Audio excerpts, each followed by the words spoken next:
Hello! Welcome back to the channel. Bet you thought you'd never see this ugly mug again. You were wrong.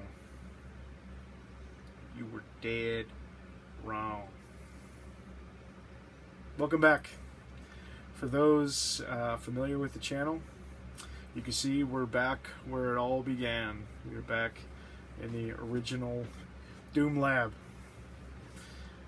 And yeah, some things are different. Obviously, there's some different view in the background. Obviously, different things in the room, but there's still a lot of crap in the room.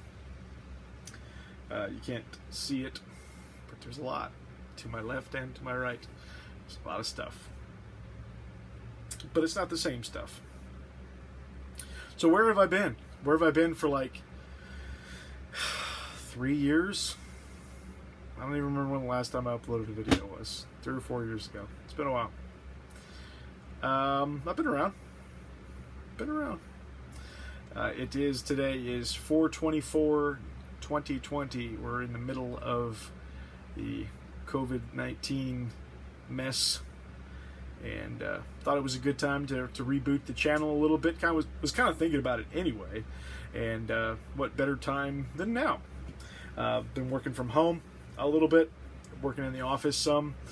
Here in Kansas, we are under at present we are under a stay-at-home order, but my job and my wife's job are both considered essential, so we still work.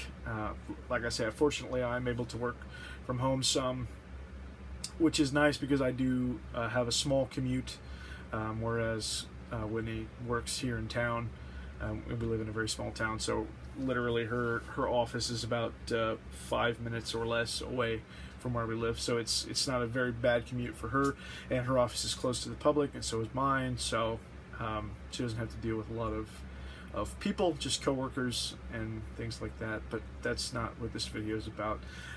Just kind of touching base, and want to let you know that I'm still alive. We're still alive. We're still doing things, some stuff and things, but some different stuff and things. If you're familiar with the channel in the past, you'll know that primarily this was a gaming channel with a little bit of music, movies, and books and other nerd stuff trickled in. Yeah, and I still do all of those things, but some things have definitely changed. I've offloaded most of the gaming collection, most of it, not all of it. I kept some. Truthfully, I kept a lot of stuff, but I got rid of a lot of it. I got rid of a lot of consoles and a lot of games, hundreds of games. I finally had to get honest with myself and realize that I was never going to play the stuff. The stuff brought me no joy. I spent far too much time and money collecting it, pursuing it, for nothing, for stupid reasons, and because I felt like I had to, because of this channel, for one. And I'm thankful that I've gotten out of that mindset, but that's not why I stopped. I stopped because it was just dumb. It was just, for me, I'm not saying that collecting or gaming is dumb. Trust me, I'm not. I am just saying, for me personally, it was just a dumb thing that I didn't need for some kind of fulfillment, but I thought I did. And yeah, I'm happy to be on the other side of that now, and I can see the strain that it put on different aspects of my life, and yeah, I'm thankful to be rid of most of that stuff. I have no regrets about getting rid of anything that I got rid of. None of it. There are a couple games that in the future, a couple as in, several, in the future, if I found it on PC, or if I just felt the spark to actually play it, not just collect it, but to play it, I could see myself rebuying some games.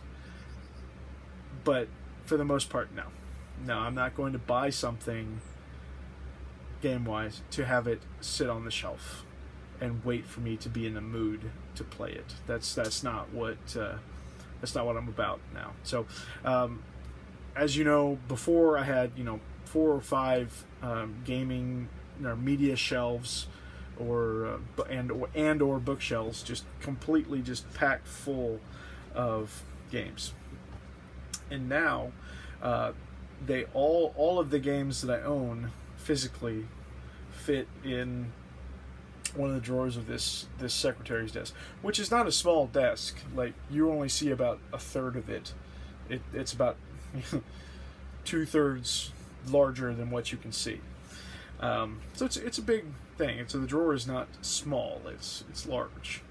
But again, that's everything that I kept, and I still have the 360, the original Xbox, the NES, and I still have a PS3, Xbox One, and PS4 as well. So I didn't get rid of it, and I still have all my handhelds. I didn't get rid of any of the handheld stuff. I got rid of some games for the handhelds, but I kept all my Game Boys and my 3DS and the Vita. So, I mean, that stuff doesn't take up a lot of space, and I didn't, for especially the Vita, I didn't have that many games to begin with. So, it's a nice collection, or it's a nice gaming system to still have because it's so versatile. But primarily, my gaming these days happens by way of PC. DuckDoo Gaming here a while back hooked me up and with a very nice gaming PC, and we have played in the past some stuff, and I've got a ton of stuff on Steam. A ton. Again, it's kind of one of those things. I traded in the physical collecting for the Steam collecting, one could say, but at the same time, I don't buy a lot of stuff unless it's during the sales, the Steam sales, and yeah, I mean, I've got over 100 games on there, and most of which are unplayed, but it's all stuff that's up my alley. A lot of first-person shooters and fighting games and stuff like that. So it's not stuff that's wasted money or wasted space in the room. One thing I have started collecting more of physically is books, but I have to put myself in check on occasion and say, it's like, okay, am I just buying books because I'm at the thrift store and they're really cheap and I like the idea of buying it, or am I actually going to read this eventually? So I do have to kind of do some purging of the bookshelf every now and then, because I do have a limited amount of space, and I'd like to keep that limit on it. I don't want to put up another bookshelf just to fill it with books. Does that make sense? Unless all the ones I have on the current bookshelf are read. So you can see a bunch of books over here. You can see several behind me here. This is the Robert Jordan collection. I have every Wheel of Time book except for the very last one, and I have 2 copies of Eye of the World. For some reason, one's paperback, one's hardback. And then over to my right, which you can't see, is my actual bookshelf, and it is completely full. The paperback shelves, there's two paperback shelves, and they're double. There's a row and then another row, and then my hardbacks are on the bottom. I don't really collect a lot of hardbacks just because I don't like to read hardbacks. I like to carry around paperbacks, trade paperbacks. What do they call it? Mass market media, whatever. The smaller ones, whatever they're called. Those are the ones I like to read most because they're easy to carry around, easy to transport, and so those are the ones I kind of like. So that's what most of the Robert Jordan collection are. I collected almost all of those used. I think the only ones I bought new were this paperback of I like how I'm pointing. This paperback of Eye of the World, and then New Spring, which is the prequel. I bought both of those full price, but then the rest of these I got really lucky, really close together too. And I know there's hundreds and hundreds, thousands even, of these books in print, so it's not hard if you go to the city to find the whole series of paperback. It's such a huge series. Like, if you're unfamiliar with the Wheel of Time series, it's 14 or 15 books. I can't remember. I can't remember if book 0 is the 14th or the 15th one. But there is, I think it's 15. I think book 0 through 14. and not all of them are written by Robert Jordan. He passed away before he could finish the series. And Brandon Sanderson, who is one of my very favorite modern fantasy, not modern fantasy, but modern, right, he's alive right now, writing right now, fantasy authors. And I've read 2 of his books, The Way of Kings and Words of Radiance, and they're both brilliant fantasy. It's a series called the Stormlight Archive, books 1 and 2, and it's just a brilliant series. Book 2.5 is called Edge Dancer, and I haven't read it yet. And then book 3 is called Oathbringer. I have it on Audible. I have not started it yet. And then book 4, I think it's called Rhythms of War, I think is what it's called, comes out this year, 2020. So I'm really excited about that. But all that to say, he picked up the mantle, and he was given the task with finishing the Wheel of Time for Mr. Robert Jordan, who passed away. And he wrote the last 3 books in the series. And from what I can tell from big fans of the Wheel of Time series, they think that that Mr. Sanderson actually really did it well, did the story well, and because most people would say actually that Robert Jordan was getting rather stale towards the end of his writing. So the last several books that Mr. Jordan wrote are not fan favorites, but I think that most fans were pretty pleased with the way it ended. And so I didn't really mean to go into a Wheel of Time history lesson, but it is a series that I'm reading right now, and will probably take me until I'm dead to finish reading, because it's such a long story. These books are huge, like thousands of pages. Me pointing to them does them no justice. They are substantial books. But I've got a lot of other books on the shelf, and I'm still collecting music as well. I still collect CDs. I still collect cassette tapes. I've got a vinyl collection, decent vinyl collection. It's all stuff that I want.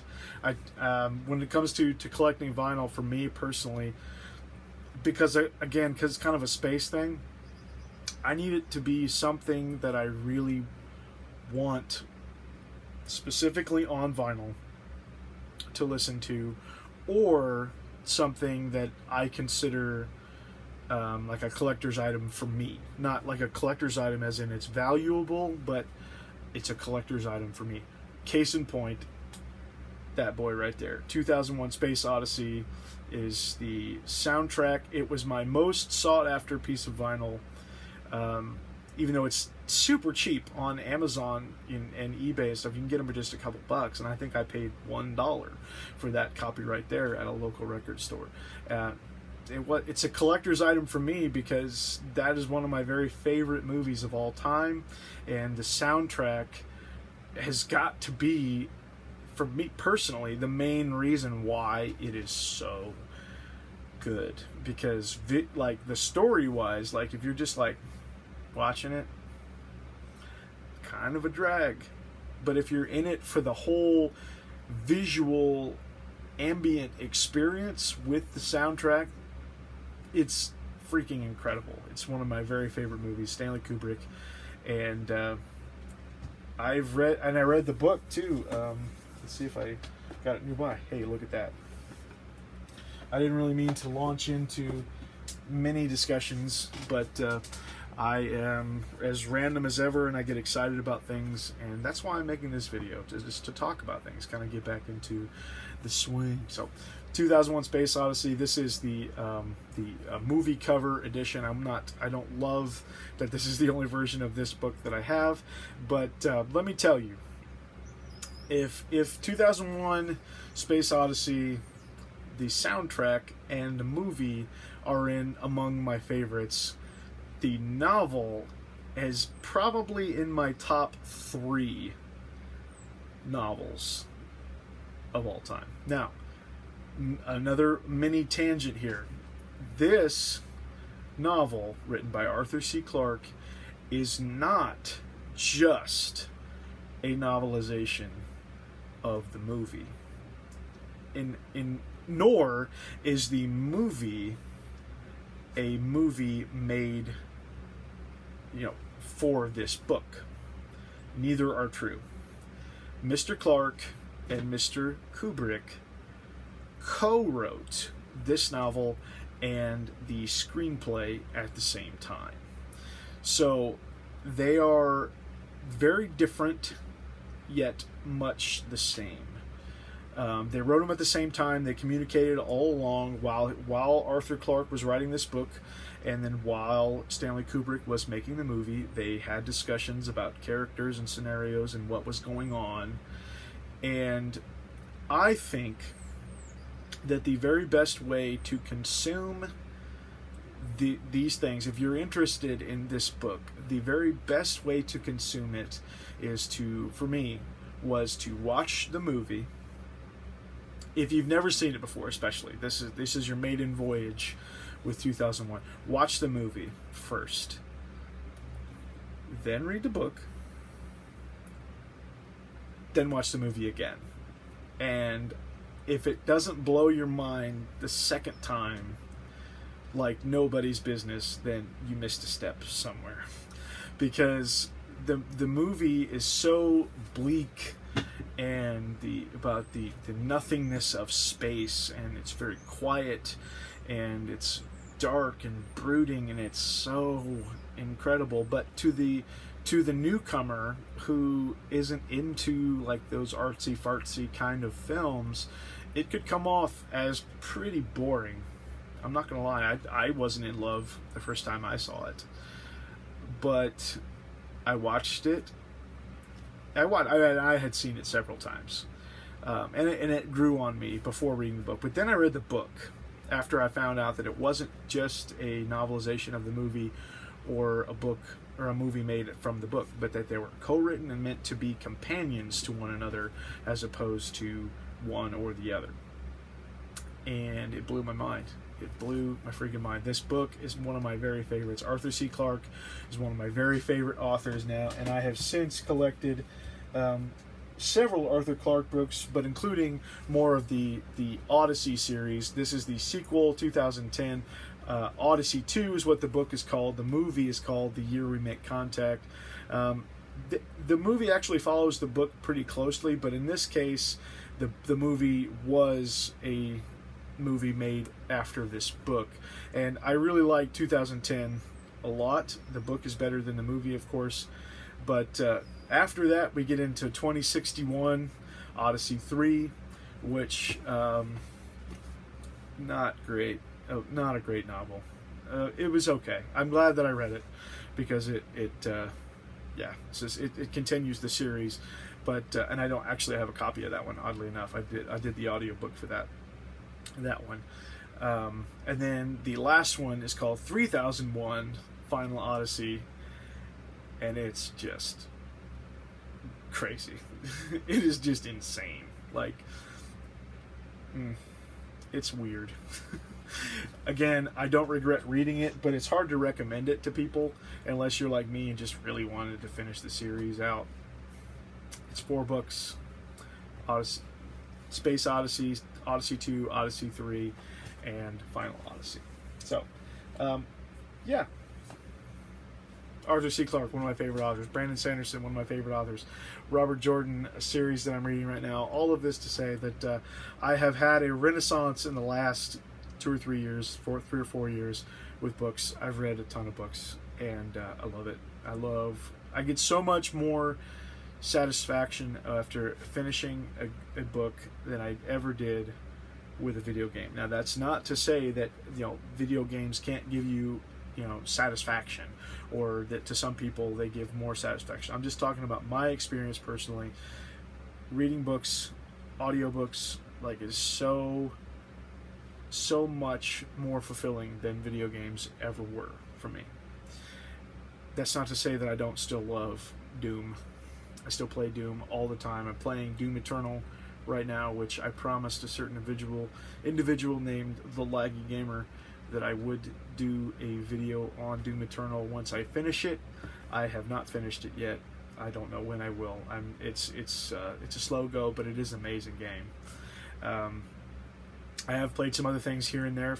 I have finished several games since I last did a video, and I probably won't make individual videos about games that I have finished specifically. Maybe moving forward, I might. And I might try to go back and do like a retrospective, some highlights, talk about some games that I played that I really enjoy and recommend, some mini discussions and or reviews, not really reviews, but discussions. I might do something like that. I'm not sure. I'm not going to make any promises about what I'm going to continue to upload on this channel. But what I would like to do, I would like to talk more about music. I would like to, and books. I would like to talk about things that I'm reading, things that I'm listening to. I would like to maybe go through my vinyl collection, show you what I have, talk about why I like it.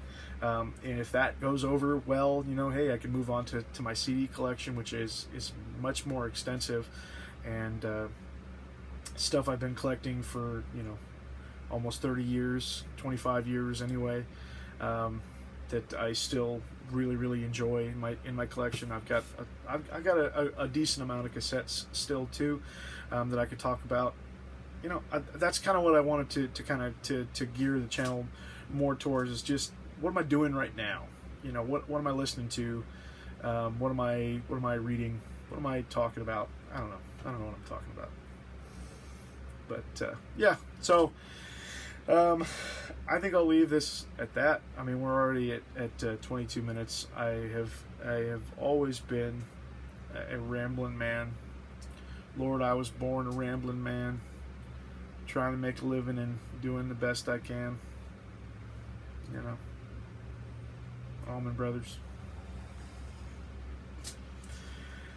And hey, maybe if I feeling good, maybe I'll do a little mini tour of the Doom Lab. I don't want to call it a game room tour. Don't call it a comeback. Whatever other cliche you can think of. Because I still got a game set up. I still have games, but yeah, there's so much more in this room going on that you can't see.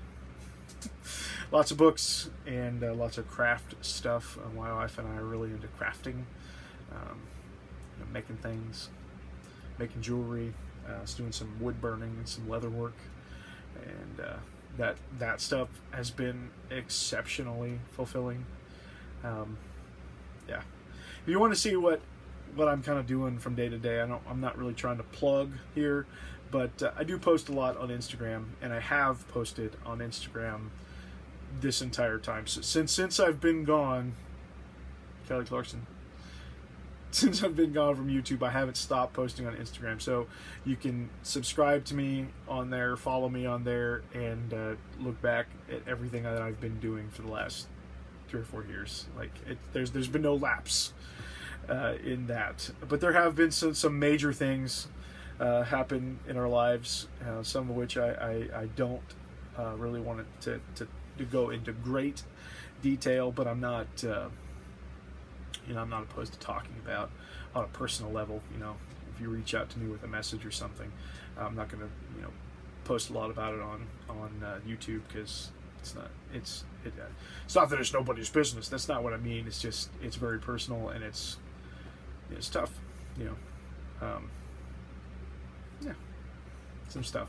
But Whitney and I are still very happy, and we've been married now, good Lord, be 13 years. 13 years in June will be our anniversary this year. So we're in it for the long haul, and yeah, still a lot going on with the family and stuff. So again, we're here in the midst of the COVID-19 whatever mess, and we're still kicking. So thank you for tuning in to this now nearly 25-minute video. I hope that it finds you well. I hope that you're still hanging in there, doing your thing, whatever that is. Feel free to reach out to me on the Spacebooks or the Instagram. You can leave a YouTube comment, that's fine, but who knows when or if I'll respond. I don't know. I'm kind of lame. Thanks for watching, people. Doom Waves.